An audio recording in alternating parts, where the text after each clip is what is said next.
జమ్మూ కాశ్మీర్లో పహల్గాం ఉగ్రదాడి నేపథ్యంలో ఢిల్లీలో కేంద్ర భద్రతా వ్యవహారాల కేబినెట్ కమిటీ భేటీ అయింది.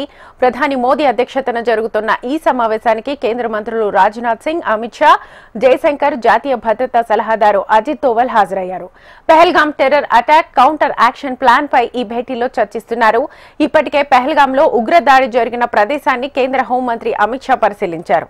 అక్కడి పరిస్థితులను మోదీకి అమిత్ షా వివరించారు. మరోవైపు సాయంత్రం జమ్మూ కాశ్మీర్ కేబినెట్ భేటీ జరగనుంది. టెర్రర్ అటాక్ నేపథ్యంలో జమ్మూ కాశ్మీర్ సీఎం ఒమర్ అబ్దుల్లా కేబినెట్ ప్రత్యేక సమావేశానికి పిలుపునిచ్చారు. పహల్గాం ఉగ్ర దాడిపై ఈ భేటీలో చర్చించే ఛాన్స్ ఉంది. మరోవైపు ఇప్పటికే కాశ్మీర్లోని పలు ప్రాంతాలు ఎల్ఓసీ దగ్గర భద్రతా దళాలను అప్రమత్తం చేసిన త్రివిధ దళాధిపతులు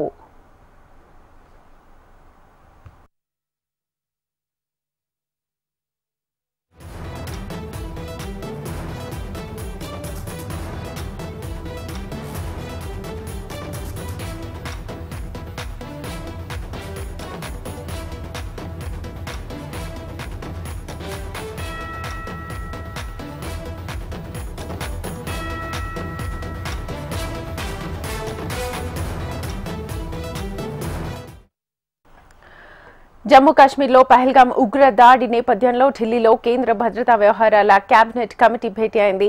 ప్రధాని మోదీ అధ్యక్షతన జరుగుతున్న ఈ సమావేశానికి కేంద్ర మంత్రులు రాజ్నాథ్ సింగ్, అమిత్ షా, జయశంకర్, జాతీయ భద్రతా సలహాదారు అజిత్ దోవల్ హాజరయ్యారు. Pahalgam terror attack counter action plan పై ఈ భేటీలో చర్చిస్తున్నారు. ఇప్పటికే పహల్గాంలో ఉగ్రదాడి జరిగిన ప్రదేశాన్ని కేంద్ర హోంమంత్రి అమిత్ షా పరిశీలించారు. అక్కడి పరిస్థితులను మోదీకి అమిత్ షా వివరించారు.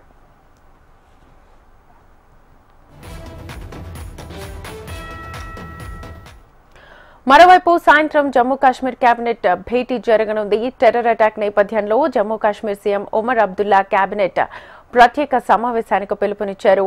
పహల్గాం ఉగ్ర దాడిపై ఈ భేటీలో చర్చించే ఛాన్స్ ఉంది. మరోవైపు ఇప్పటికే కాశ్మీర్లోని పలు ప్రాంతాలు ఎల్ఓసీ దగ్గర భద్రతా దళాలను అప్రమత్తం చేశాయి త్రివిధ దళాధిపతులు.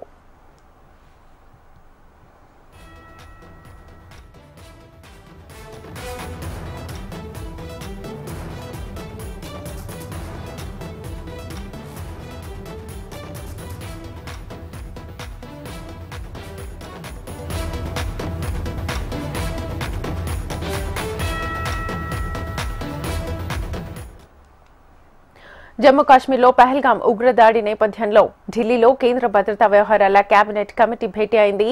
ప్రధాని మోదీ అధ్యక్షతన జరుగుతోన్న ఈ సమావేశానికి కేంద్ర మంత్రులు రాజ్నాథ్ సింగ్, అమిత్ షా, జయశంకర్, జాతీయ భద్రతా సలహాదారు అజిత్ దోవల్ హాజరయ్యారు. Pahalgam terror attack counter action plan పై ఈ భేటీలో చర్చిస్తున్నారు. ఇప్పటికే పహల్గాంలో ఉగ్రదాడి జరిగిన ప్రదేశాన్ని కేంద్ర హోంమంత్రి అమిత్ షా పరిశీలించారు. అక్కడి పరిస్థితులను మోదీకి అమిత్ షా వివరించారు. ఇదే అంశానికి సంబంధించి ఫుల్ డీటెయిల్స్ మా ఢిల్లీ ప్రతినిధి రామకృష్ణ అందిస్తారు. రామకృష్ణ, ఇక కేంద్ర కేబినెట్ వ్యవహారాల భద్రతా కమిటీ ఇప్పుడు సమావేశం అవుతుంది. మరి ప్రధానమంత్రి నరేంద్ర మోదీ నేతృత్వంలో సమావేశం ప్రారంభమైంది. సమావేశానికి కేంద్ర ఆర్థిక మంత్రి నిర్మలా సీతారామన్, కేంద్ర రక్షణ మంత్రి రాజ్నాథ్ సింగ్, కేంద్ర హోంశాఖ మంత్రి అమిత్ షాతో పాటు పలువురు కేంద్ర మంత్రులు, అలాగే ఎన్ఐఏ చీఫ్ తో పాటు ఇక జాతీయ భద్రతా సలహాదారు అజిత్ దోవల్ కూడా హాజరయ్యారు. ప్రధానమైన అజెండా ఏంటంటే ఈ ఉగ్రదాడిలో పాక్ హస్తం ఉందా లేదా, ఇదే ప్రధానమైన అజెండా కేంద్రం తెలుస్తుంది.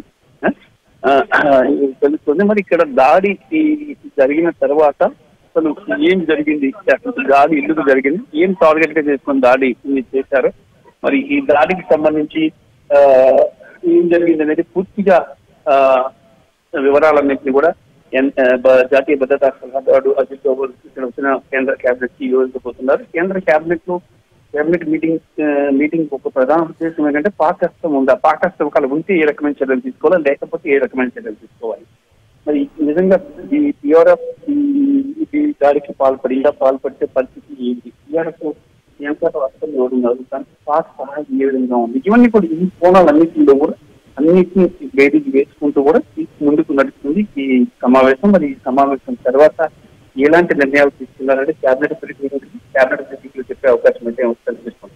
అయితే తాజా పరిస్థితిని చూసుకుంటే కొద్ది రోజుల క్రితం అంటే పాక్ ఆర్మీ చీఫ్ చేసిన వ్యాఖ్యలు ఆ వ్యాఖ్యలు కూడా ఇవాళ నిన్న రాత్రి జరిగినటువంటి పహల్గామ్ దాడికి రెండింటికి కూడా పొంతన ఉన్నట్లు సమాచారం అంటుంది. మరి ఇదే నిజమైనైతే ఇక ఎలాంటి చర్యలు తీసుకోవాలి? భారత్ పాక్ పై యుద్ధం ప్రకటించాలా? గతంలో పుల్వామా దాడిపై దాడి జరిగిన తర్వాత అక్కడ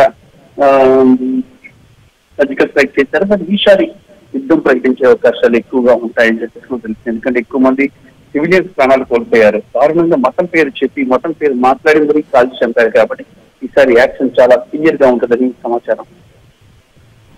రామకృష్ణ, అయితే దాడికి పాల్పడ్డ ఉగ్రవాదులు సమీప ప్రాంతాల్లోనే దాగి ఉండొచ్చని ఇప్పటికే భద్రతా వర్గాలు అనుమానిస్తున్నాయి. దానికి సంబంధించిన కూంబింగ్ కూడా నిర్వహిస్తున్నాయి. అయితే ప్రధానంగా ఈ దాడికి పాల్పడింది మేమే అని చెప్పి లష్కర్ ఏ తోయిబా అనుబంధ సంస్థ ది రెసిస్టెన్స్ ఫ్రంట్ కూడా ఇప్పటికే ప్రకటించిన నేపథ్యంలో నెక్స్ట్ యాక్షన్ ప్లాన్ అసలు ఎలా ఉండబోతోంది? అదే ఇప్పుడు టీఆర్ఎస్ తామని ప్రకటించుకుంది. కానీ వాస్తవం చూసుకుంటే దాంట్లో పాక్ హస్తం ఉంది. పాక్ డబ్బు సమకూర్చడం కానీ, పాక్ ఆయుధాలు సమకూర్చడం కానీ, Pak ISI inter service intelligence వాళ్ళని, Pak ISI agencies, Pak ISI commandos ఇందులో పార్టిసిపేట్ చేశారు. వాళ్ళు ఈ ఘాతకానికి పారిపోయారని తెలుస్తుంది. ఇంత ఘాతకం జరుగుతున్నప్పుడు పర్యాటకులకు సెక్యూరిటీ ఇవ్వడంలో ప్రభుత్వం వైఫల్యమై చెందిందని చెప్పేసి విమర్శలు కూడా వస్తున్నాయి. మరి ఏదేమైనా సరే ప్రస్తుత పరిస్థితి ప్రకారం దీని మీద అఖిలపక్ష సమావేశం వేయాలని కూడా కేంద్రం నిర్ణయించింది. మరి అఖిలపక్ష సమావేశం నుంచి ఎలాంటి నిర్ణయాలు తీసుకోవాలి, పాక్ పై యుద్ధం ప్రకటించాలా వద్దా అనే అంశానికి సంబంధించి కూడా చర్చ జరిగే అవకాశం కనిపిస్తుంది ఈ కేబినెట్ కమిటీ సమావేశంలో. పీఓకేలో ఆల్రెడీ 2 వారాల ముందే స్కెచ్ వేశారు ఈ ఉగ్రవాదులు అనేవాళ్ళు. అండ్ ప్రధానంగా ఇక్కడ చూస్తే ఇండియన్ ఆర్మీ డ్రెస్సెస్ లో వాళ్ళు వచ్చారు. కాబట్టి ఇది మీరు అన్నట్లుగా ప్రభుత్వ వైఫల్యం అని అనుకోవచ్చా? డెఫినెట్ గా అనుకోవాలి. ఎందుకంటే పహల్గామ్ లో ఆర్టికల్ 370 తర్వాత ఇక్కడ ఎక్కువ ఘటనలు జరగలేదు. 370 రద్దు చేసిన తర్వాత ఇది ప్రశాంతమైన కాశ్మీర్ గా మారింది. ఎక్కువ మంది పర్యాటకులు వస్తున్నారు. కానీ ఇక్కడ ఏమీ ఉండదు అని ఒక దీనిలో ఉన్నారు. కానీ ఇక్కడ 2 అంశాలు గమనించాలి. తాహూర్ రాణా అంటే ముంబై బ్లాస్ట్ చేసిపోతాడు. తాహూర్ రాణాని ఎప్పుడైతే అమెరికా నుంచి ఇక్కడికి తీసుకొచ్చారో అప్పుడే అప్రమత్తమైన దాని దేశమంతా కూడా ఇక్కడ కాశ్మీర్ లో జరిగే అవకాశాలు ఉన్నాయని. కానీ అప్పుడు అప్రమత్తంగా లేకపోవడమే ఇప్పుడు కొంపముంచింది. అప్పుడు నిఘా వర్గాలు కూడా హెచ్చరించాయి. తాహూర్ రాణాని హ్యాండ్అవుట్ చేశారు.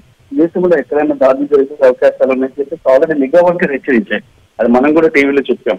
అయినప్పటికీ కూడా ఇక్కడ ఇంతమంది పర్యాటకులు ఉన్నప్పుడు వాళ్ళకి భద్రత కల్పించినప్పుడు ఇది ఒక రకంగా ప్రభుత్వ వైఫల్యం అని చెప్పాలి.